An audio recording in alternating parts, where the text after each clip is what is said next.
다시 한번 한동훈을 크게 연호해 주십시오. 한동훈, 한동훈, 한동훈. 안녕하세요. 안녕하십니까? 안녕하십니까?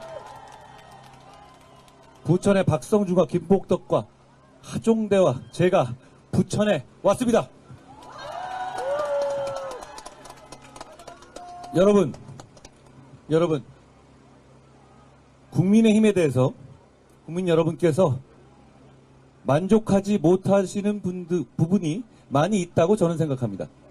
저도 알고 있습니다. 여러분 그렇게 생각하시죠? 그렇지만 저는 이 말씀을 드리고 싶습니다. 저희는 여러분이 지적해 주시면 그때그때 반응하고 바로잡으려고 몸부림치는 정당으로 바뀌었습니다.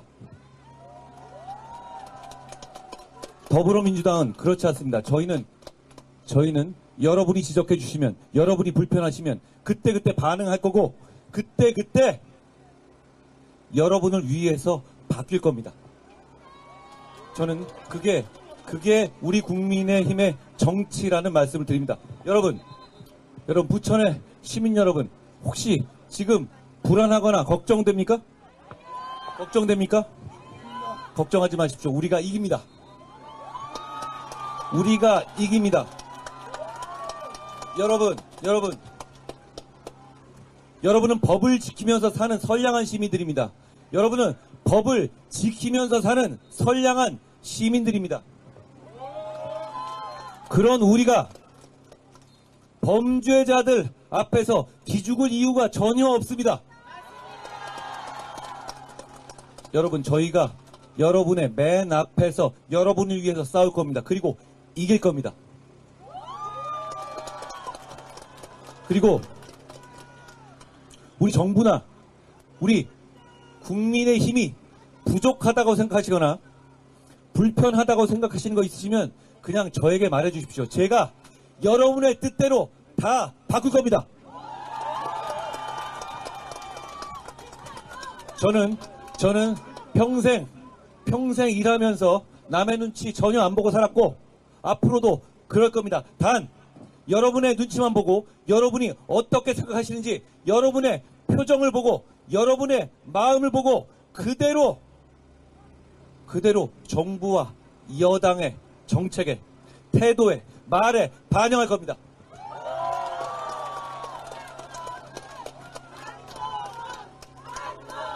여러분, 이번 선거 정말로 중요합니다. 저 사람들이 200석 얘기하는 이유는 단지 대통령을 끌어내리기 위한 것이 아닙니다. 대한민국의 자랑이자 대한민국의 기본인 대한민국 헌법을 바꾸겠다는 의도라고 저는 생각합니다. 대한민국의 헌법에서 우리 체제의 기본으로 규정하고 있는 자유민주주의 체제에서 자유를 떼려는 시도 지난 문재인 정부 때 하지 않았습니까? 그걸 이번 선거를 통해서 하겠다는 겁니다. 여러분, 막아야 합니다. 대한민국이 바뀔 겁니다. 한미동맹이 무너질 겁니다. 다시 암흑의 시대로, 이념의 시대로 돌아갈 겁니다. 그거 막아야 합니다. 2024년의 대한민국은 그것보다 훨씬 나은 정치를 가질 자격이 충분합니다. 여러분, 이재명 대표의 더불어민주당과 조국 대표의 조국당은 똑같은 공통점이 있습니다. 정치를 통해서 탐욕을 실현하려고 하고 뻔뻔하게 그걸 실현하려고 하고 거짓말을 하는 공통점이 있습니다. 여러분, 조국 대표에 대해서 제가 몇 가지 말씀드리고 싶습니다. 조국 대표가 이런 말을 했습니다. 전관예우가 아니다. 전관 범죄다. 이렇게 과거에 말한 바 있습니다. 물론 과거에 말이죠. 어제는 다른 말을 했습니다. 그때 전관예우가 전관범죄라고 하면서 참고로 굉장히 여러 가지 설명을 덧붙였는데요. 수임계약서를 쓰는 경우도 있고 아닌 경우도 있다. 이러면서 쭉 얘기를 했습니다. 물론 자기 편이 아닐 때만 얘기였습니다. 그런데 어제 자기 편의 핵심인 비례 1번 부부의 사상 최악의 전관예우 사안이 드러나서 국민들의 분노가 들끓고 있죠. 조국 당이 새로운 기준을, 전관예우의 새로운 기준을 제시했습니다. 첫째, 160억만 안 넘으면 된다.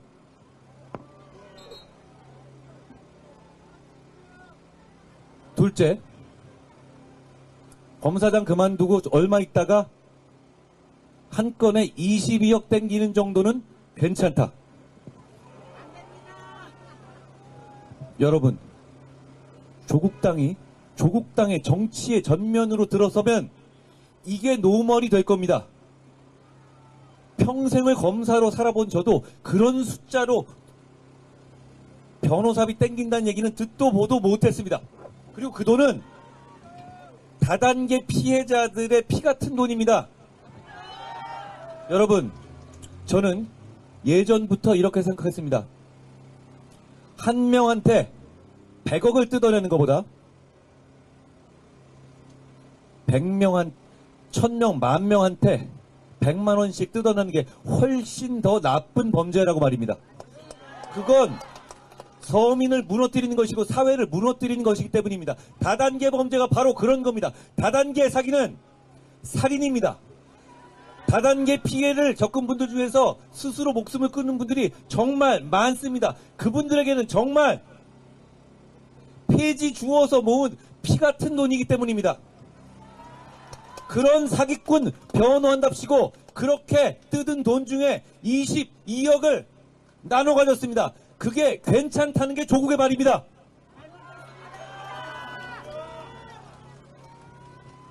여러분, 이게 노멀이 될 겁니다. 정말 그걸 원하십니까? 보통 우리는 잘못이 들켰을 때 부끄러워하고 바꾸고 앞으로 그런 일이 없게 하겠다고 약속합니다. 그게 우리 같은 법을 지키면서 하는 선량한 시민들이 하는 행동이죠. 그런데 어제 어떻게 했습니까? 160억 아래니 괜찮다? 22억쯤 괜찮다? 수임계약서 안 썼으니 괜찮다? 무슨 말입니까 도대체? 바꿀 생각이 없다는 것이고 그대로 박은정을 국회의원을 만들겠다는 것이고 여러분 비례 1번이에요. 1번. 그 당의 상징입니다. 그 뜻은 앞으로 22억 한 건에 사기꾼을 땡기는 괜찮고 160억만 안 넘으면 전관예우 해도 괜찮다는 선언입니다. 그런 나라에 살고 싶으십니까? 저는 그런 나라에 못 살겠습니다. 저는 그런 나라라면 못 살겠습니다. 조국 대표에게 저 옛날에 여러분 조국 대표가 어떤 사람인지를 여러분 많이 잊어버리신 것 같아요. 제가 한 가지 조국 대표에게 물어보고 싶은 게 있습니다. 조국 대표에 대해 일가에 대한 수사는 사실 과도하게 됐다기보다는 당시 문재인 정부 권력에 눌려서 제대로 하지 못한 부분이 더 많습니다. 여러분, 웅동학원이라고 기억나십니까? 조국 일가가 부산에 가지고 있는 사립 학원이죠. 학원재단이죠. 그 재단이 경영년에 생겨서 세금 등등으로 돈을 모두 재산을 잃게 된 상황에서 조국 일가가 기상천외한 아이디어를 냅니다. 존재하는지도 불분명한 공사채권을 자기 가족끼리 만들어서 그걸 가지고 자기들끼리 서로 소송을 겁니다. 둘 다 조국의 동생이 대표로 소송을 겁니다. 그래서 웅동학원이 져줍니다. 일부러. 그래서 세금으로 그리고 국가에서 받아갈 돈 대신에 그 돈을 먼저 받아가는 구조를 만드는 겁니다. 그게 들켜서 조국 씨의 동생이 법의 심판을 받았습니다. 드러난 상황입니다. 그런데 그 문제가 드러나자 정확하게 제가 날짜도 기억하는데요. 2019년 8월 23일 조국 대표가 공적인 석상에서 이렇게 발언합니다. 웅동학원에 대해서 어떤 권리도 앞으로 주장하지 않을 것이고 국가나 공익단체에 맡기겠다, 넘기겠다라고 말합니다. 아울러 당시 웅동학원의 이사장이었던 박정숙 씨, 조국 대표의 모친입니다. 박정숙 씨도 이사장에서 물러날 것이고 어떤 권리도 행사하지 않을 것이라고 웅동학원을 국가와 공익재단에 헌납하고 자기들은 완전히 손을 뗄 것이라는 공개적인 약속을 합니다. 여러분, 그 웅동학원 지금 어떻게 됐을 것 같습니까? 어떻게 됐을 것 같습니까? 여러분 같은 법을 지키고 선량한 시민이라면 당연히 그렇게 약속했다면 창피해서라도 약속을 지킬 수밖에 없었을 겁니다. 웅동학원은 지금 그대로입니다.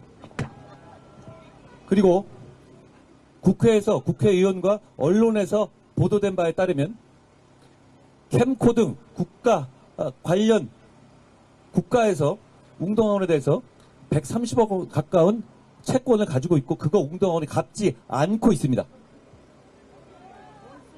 여러분, 조국 대표의 재산이 줄었습니까?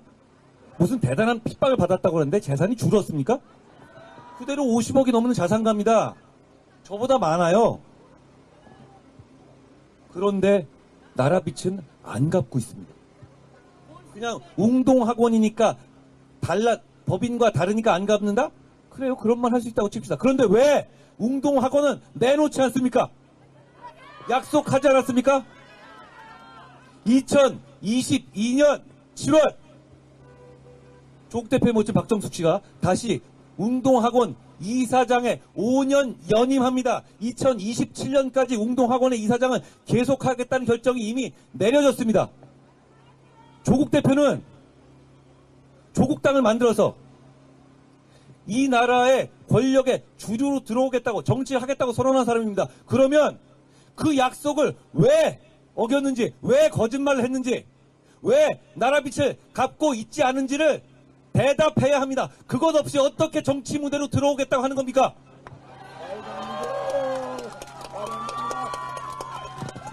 다시 한번 묻습니다. 그럼 웅동학원 다시 헌납할 겁니까? 헌납해야 됩니다. 한다고 하지 않았습니까? 그 약속에 대한 대답 없이 어떻게 정치를 할 수 있습니까? 뻔뻔해도 이건 도가 넘은 게 아닙니까?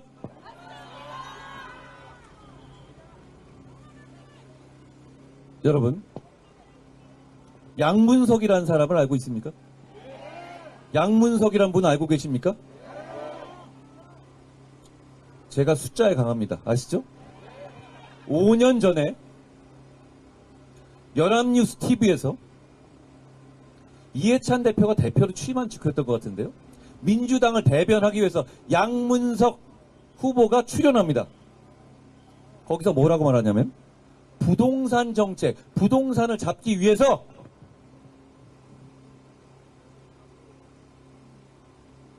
금융을 조여야 한다고 얘기합니다. 금융을 조여야 한다고 얘기합니다. 그때 어떤 일이 있었습니까? 그 이후에. 여러분 기억나십니까? 그때 문재인 정부의 부동산 폭등 실정을 어떻게든 여러분들이 피해를 받게 되자 문재인 정부는 오히려 그 책임을 여러분에게 넘겼습니다. 정상적인 주택 취득을 위한 대출을 모두 막아버렸습니다. 정말 양문석의 말대로 금융을 조였습니다. 기억나십니까? 기억나세요? 그때 대출 못 받았던 거 기억나십니까? 선량한 시민들은 정말 그 말대로 했죠? 정말 그 말대로 하지 않았습니까? 우리는? 그런데 그 양문석 씨가 바로 정상적으로는 대출 당연히 안 되죠. 그렇기 때문에 자기의 대학생 딸에게 사업자 등록을 시키고 무슨 사업을 한다는 거예요? 사업자 등록을 시켜서 사업자 대출의 명목으로 새마을금고를 속여서 11억 원을 대출받아서 그 자기 주택 사는 것 대환대출에 썼습니다. 메꾸는 데 썼습니다. 여러분, 이게 말이 됩니까? 이 사람들은 항상 이런 식이에요. 우리 같은 선량한 시민들에게는 법을 지키라고 하고 모든 고통을 감내하라고 하면서도 뒷구멍으로는 늘 이런 식입니다. 이게 우리가 한두 번 봐온 일입니까? 그래놓고 이건 명백한 사기 대출입니다. 그렇죠? 여러분, 저는 어제 저녁에 이 양문석 씨가 당연히 사퇴할 줄 알았어요. 이재명 대표가 아무리 이재명 대표가 도덕적으로 문제가 있는 사람이라 하더라도 여러분의 눈이 무서워서라도 어쩔 수 없이 양문석 씨를 사퇴시킬 거라고 저는 생각했습니다. 그런데 이분들은 기대를 저버리지 않는 분들입니다. 이분들은 어떻게 했냐. 양문석 씨가 어제 오후에 이런 입장을 냈습니다.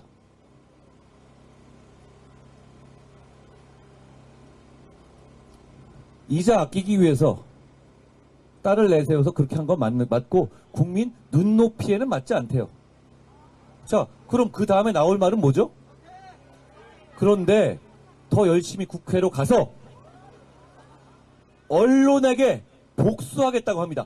언론의 개혁을 하겠다고 합니다. 언론을 바로잡겠다고 합니다. 자신의 불법을 밝혀낸 언론에게 복수하겠다고 합니다. 이건 대한민국에 복수하겠다는 겁니다. 여러분, 이게 노멀이 될 겁니다. 저 사람들이 권력을 잡으면 이게 노멀이 될 겁니다. 박은정, 조국, 양문석 같은 사람들이 법을 지키면서 사는 선량한 시민들인 여러분을 지배하게 놔둘 겁니까? 여러분, 국가란 무엇입니까? 정치란 무엇입니까? 원시 시대 때부터 국가가 형성되는 과정에 핵심적인 역할을 하게 되면서 국가로서 사회로서 태어나게 됩니다. 그게 뭐냐? 구성원들 간의 사적인 복수, 사적인 린치를 막는 겁니다. 그래서 서로 간의 안전을 지키고 룰을 지키고 잘못된 사람은 오로지 국가만 벌할 수 있도록 하는 것이 국가의 핵심입니다. 그런데 저 사람들은 그 국가의 기본을 무너뜨리려고 하는 사람들입니다. 조국 대표는 자기 일가가 수두룩하게 늘어지는 그런 국민들이 공분할 만한 범죄를 저질렀고 그게 법원에 의해서 인정됐고 그걸 자기 스스로 죄라고 인정했음에도 불구하고 자기를 처벌하고 유죄 주고 감옥에 보낸 국가에 복수하겠다고 합니다. 그 복수가 정치의 이유일 수 있습니까? 여러분, 그 말닿지도 않은 복수를, 조국의 복수를 대신해주기 위해서 여러분의 표를 쓰실 겁니까? 그 복수를 하기 위해서 여러분의 시스템을 무너뜨릴 겁니까? 그 복수를 하기 위해서 대한민국을 후퇴시킬 겁니까? 이 사람들은 비슷한 사람들입니다. 양문석 씨를 보십시오. 자기들이 사기 대출하는 건 맞고 그건 미안한데 언론에게 복수하겠다고 합니다. 양문석이 언론에게 복수하는 것을 도와주실 겁니까? 도와주실 거예요? 앞으로 그러면 자기 죄진 사람이 언론에게 복수하고 검찰에게 복수하고 이렇게 이걸 노멀로 만드실 겁니까? 이번 선거에서 이 사람들이 그걸 내세우고 있습니다. 우리 그걸 막아야 합니다. 막아야 합니다. 여러분, 수원에서 출마한다는 김준혁이라는 사람이 있습니다. 그분이 여성을 대상으로 여성을 비유해서 한 말들을 살펴봐 주십시오. 제가 여기서 말씀을 꺼내 말을 하려고 드니 불쾌감이 드는 말들입니다. 심지어 초등학생을 성관계의 대상으로 얘기하고 위안부 할머니들을 그 대상으로 비유로 들었습니다. 여러분, 이런 쓰레기 같은 말이 우리 사회가 용인할 수 있는 수준의 말입니까? 용인할 수 있습니까? 여러분, 이분의 말을 한번 들어봐 주십시오. 불쾌하실 겁니다. 너무나 화가 나실 겁니다. 그래도 들어봐 주십시오. 그런데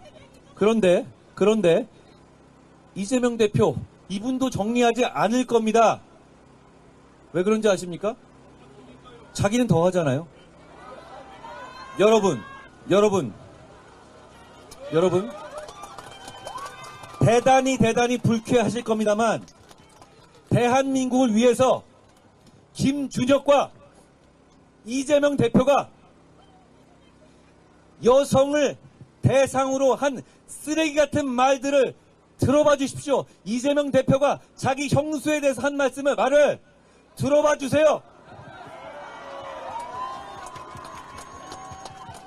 여러분, 우리는 압니다. 사람은 웬만해서는 바뀌지 않습니다. 어릴 때 잘못을 바로잡을 수는 있습니다. 50, 60 이렇게 산 사람들이 그 시점에서 한 말들, 그건 그 사람의 철학이고 그 사람의 인생관이고 그 사람의 세계관입니다. 그런 세계관과 인생관과 철학이 반영되는 것이 바로 정치입니다. 김준혁과 이재명의 쓰레기 같은 말들, 그게 바로 그 사람들이 권력을 잡았을 때 여러분의 위에 군림하면서 머릿속에 넣고 정치로 구현할 철학인 겁니다. 초등생 얘기, 위안부 얘기, 형수, 이상한 얘기, 이런 얘기를 머릿속에 차서 여러분들을 지배하기를 놔둘 겁니까? 여러분, 제가 그런 말을 할 거라고 생각하십니까? 제가 제 머릿속에 그런 말이, 그런 생각, 그런 인생과 그런 철학이 들어있을 것 같습니까? 아닙니다. 제가 모든 면에서 도덕적이고 모든 면에서 우월하다 이런 말씀을 드리는 게 아닙니다. 저는 제가 예전에 채널A 사건 때 열심히 공격받을 때 녹취록에 나왔던 제 말을 들어봐 주십시오. 제가 다소 거친 말을 하더라도 제가 여러분의 생각과 여러분의 기준에서 벗어나는 생각이나 말을 하는 것들이 있습니까? 그때 제가 한 명이 100억 털리는 것보다 100명이 1000명이 10만원씩 털리는 게 더 나쁜 범죄고 서민 다중을 괴롭히는 범죄가 정말 나쁜 범죄라고 제가 그때도 얘기했죠. 저는 지금도 그 생각 그대로입니다. 그리고 저는 정치 먹같이 하는 사람들 경멸합니다. 그때도 그렇고 지금도 그렇습니다. 여러분, 막말 기분 나빠서 그런 정치인을 배제하자는 게 아니에요. 그 사람들은 그 머릿속에 드는 그 철학과 인생관으로 여러분 위에 군림하면서 이 나라를 정치할 것이기 때문에 막아야 한다는 겁니다.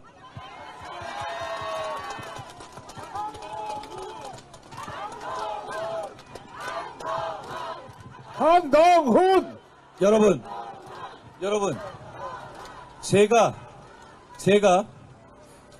정치를 하면서 여러분들에게 거짓말 할 거라고 생각하십니까? 제가 여러분들에게 다소 거칠거나 직설적으로 말할 수 있을지언정 제가 여러분들을 속일 거라고 생각하십니까? 저는 제가 잘못한 게 나오면 미안하다고 할 겁니다. 반성할 겁니다.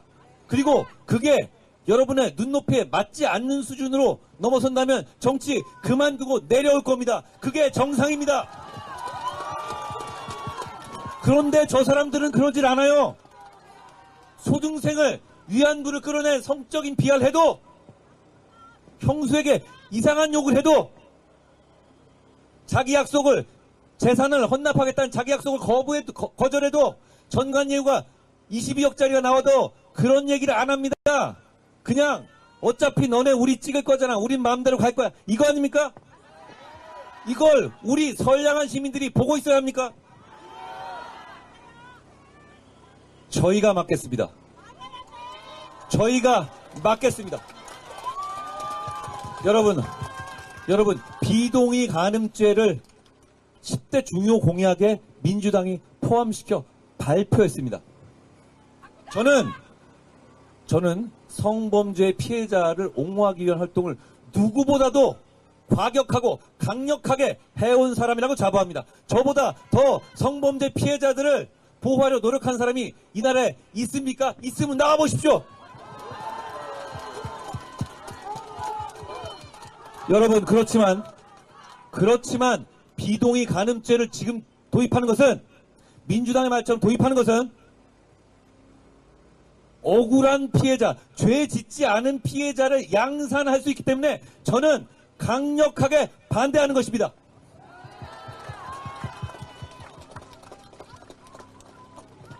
억울한 피해자가 나오기 너무 좋은 조항이거든요. 내심을 입증하는 거는 고발당한 사람이 그게 아니었다고 입증하는 것인데 그거 어렵습니다. 억울한 사람을 마구 만들어낼 겁니다. 그러니 반대합니다. 그런데 민주당이 그 공약을 내고 나서 제가 이렇게 반대하자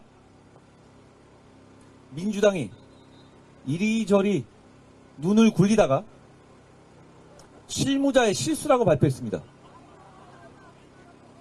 그건 비동의 간음죄라는 정책을 내는 건 정책적인 이유니까 낼 수는 있어요. 그렇지만 그렇게 어줍지 않은 허접한 거짓말을 하는 건 그건 죄입니다. 왜냐하면 선거에 있어서 거짓말을 하는 것이거든요. 민주당은 지난 총선에서도 그 공약을 냈었습니다. 그리고 관련한 법안을 발의한 분들도 많습니다. 실무자의 착오라뇨. 그럼 그 실무자 누군지 데려와 보십시오. 저는 이렇게 뻔뻔하게 거짓말하는 사람들이 권력을 잡게 되면 나라를 망칠 거라 생각합니다. 법을 지키면서 사는 선량한 사람들을 괴롭힐 거라 생각합니다. 여러분, 저와 이재명 대표, 조국 대표를 비교해 주십시오. 자, 제가 여러분들을 속일 것 같습니까? 여러분들을 제가 제 탐욕을 채울 것 같습니까? 제가 제 범죄를 방어할 것 같습니까? 저분들의 거짓말과 저분들의 이상한 행동 그리고 범죄자 연대는 자기들의 탐욕을 채우기 위한 겁니다. 정치인이 탐욕을 하고 있는데 그걸 왜 선량한 시민들이 두고 보고 있어야 합니까? 여러분, 그렇지만 기죽지 마십시오. 대한민국은 위대한 나라입니다. 여기까지 오는데 정말 많은 사람들이 희생하고 헌신했습니다. 그렇게 한순간에 범죄자들에게 나라를 내주고 지금 우리가 지켜온 헌법을 내주지 않을 겁니다. 그러기 위해서 여러분이 방관자가 되어주셔서는 안 됩니다. 여러분이 주인공이 되어주셔야 합니다. 이번 선거의 주인공은 여러분입니다. 여러분이 주인공이 되어주시면 저와 박성중, 하종대 우리가 나설 겁니다. 우리가 나서서 자, 우리도 김복덕 후보가 우리 부천의 김복덕 후보가 여러분 맨 앞에 나설 겁니다. 이번 선거의 주인공은 우리가 아닙니다. 여러분이 주인공입니다. 그 대신 저희 넷이 우리 5명이서 여러분의 맨 앞에 서서 화살을 맞고 폭풍을 맞고 눈을 맞겠습니다. 여러분, 이번 선거는 저희가 민생을 개혁하고 정치를 개혁하기 위한 선거입니다. 그런데 그 전제 조건으로 그걸 막고 있는 2조 심판해야 합니다. 범죄자 세력을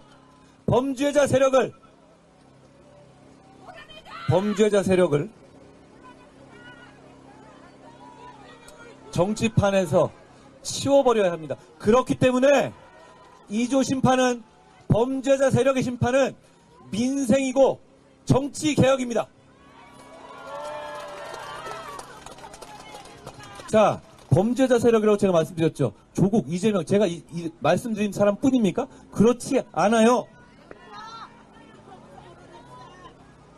자, 우리 후보들과 맞서는 사람 중에 김기표라는 사람이 있습니다. 아세요? 그분 자기 식구 감싸기로 유명했던 문재인 정부에서도 감싸지 못할 정도의 무지막지한 투기로 청와대 비서관에서 잘린 사람이에요. 그리고 정상적인 사람이란 말이죠. 정상적이고 합리적이고 상식적인 사람이라면 그런 사람이 정치의 무대로 나오려면 그때 투기했던 부동산을 정리하고 왔어야 하는 거 아닙니까? 그게 맞는 거 아니에요? 그런데 그대로입니다. 그 수십억 부동산 그대로입니다. 여러분, 이건 여러분을 우습게 보는 거예요. 달라진 건 하나. 대장동 사건의 변호사를 했다는 것 뿐입니다. 변호사비를 공천으로 챙겨도 되는 겁니까? 여러분,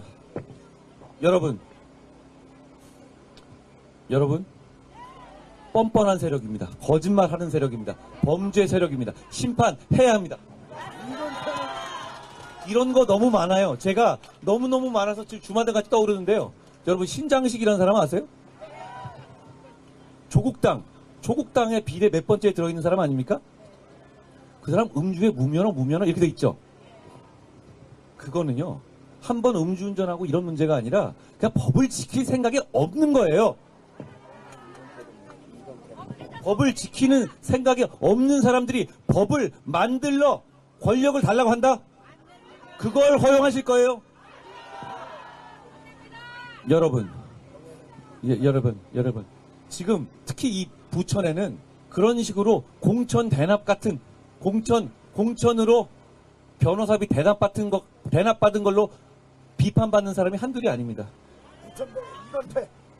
부천병에 이건태가 있습니다.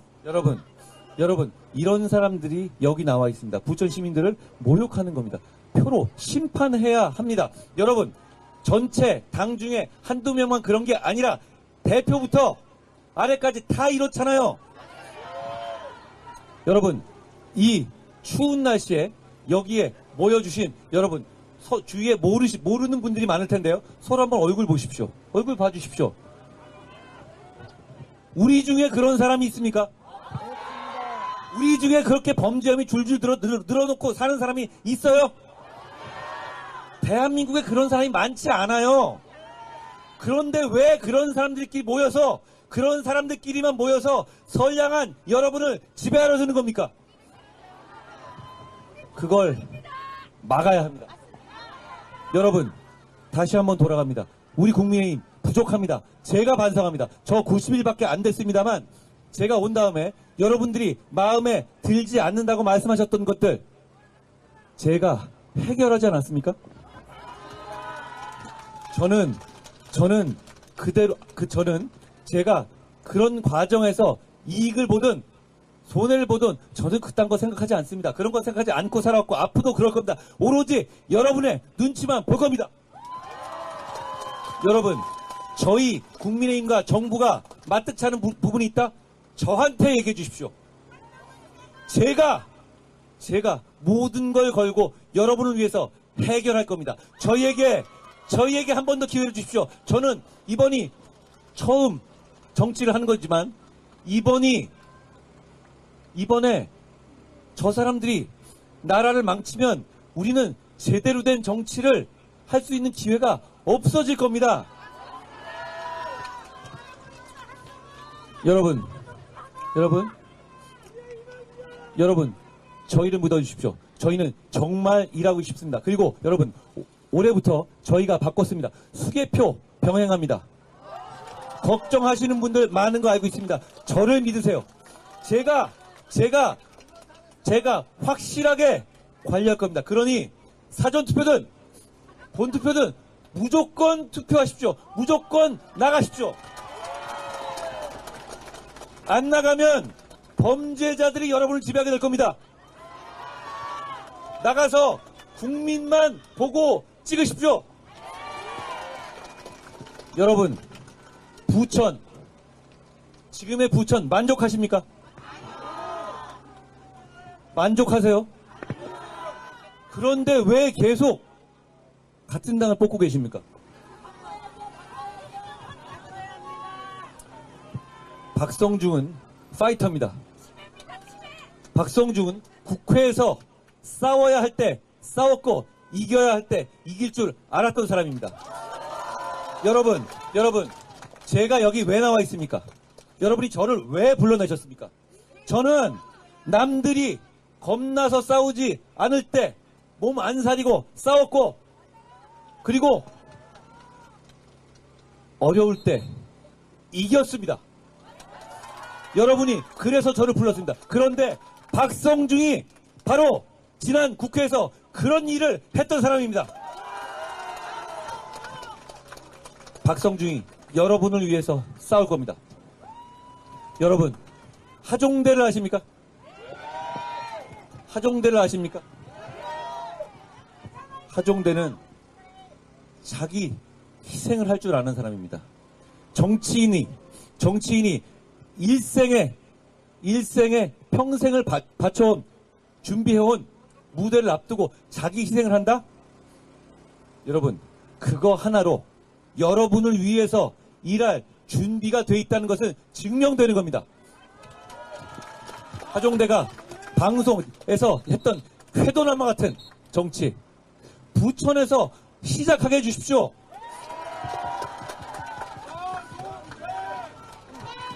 여러분, 김복덕은 부천 사람입니다. 김복덕은 부천을 사랑하는 사람입니다. 여러분, 부천의 구석구석을 훑는 사람 누가 있습니까? 여러분, 부천을 힘있게 만들 후보가 누굽니까? 여러분, 김복덕이 내고 있는 공약들을 보셨습니까? 보셨습니까? 김복덕의 공약은 대단히 손에 잡히는 구체적인 것들입니다. 부천을 위하는 것들입니다. 부천을 잘 살게 할 것들입니다. 여러분, 김복덕입니다. 김복덕을 선택해 주십시오.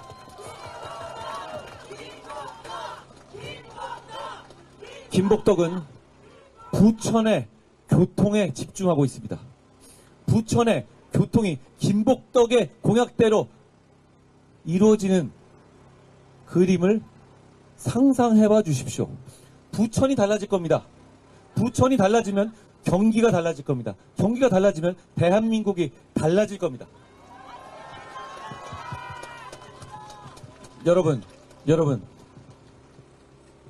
아까 제가 막말하는 사람들, 쓰레기 같은 이재명 대표와 김준혁 씨 등이 말한 그리고 양문석 등등이 말한 쓰레기 같은 말들을 정말 불편하지만 한번 들어봐 달라고 제가 말씀드렸습니다. 그게 삐소리 나는 거? 그걸 삐소리 나는 말을 하는 사람은 정치에 나오면 안 되는 거고요. 삐소리 없이 들어야 하는 겁니다. 그 사람이 한 말이니까요. 그게 너무너무 불편하다면 그런 사람은 정치권에 있으면 안 되는 거예요. 여러분이 너무 관대하신 겁니다. 삐소리 나는 발언을 안 했다면 몰라도 발언을 했다? 그걸 왜 삐소리로 지워지죠?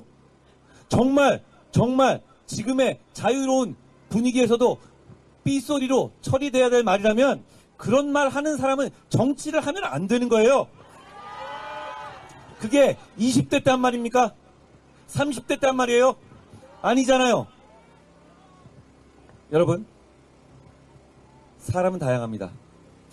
국민의힘에서도 여러분의 눈높이에 맞지 않는 발언을 하신 분들이 있었습니다. 그리고 거기에 대해서 굉장히 비판해 주신 것이 있었죠. 그런데 그분들이 하신 말들은 비공식적으로 한 말이거나 아니면 정말 20대 때 했던, 치기 어렸을 때 했던 말들이었어요. 그렇지만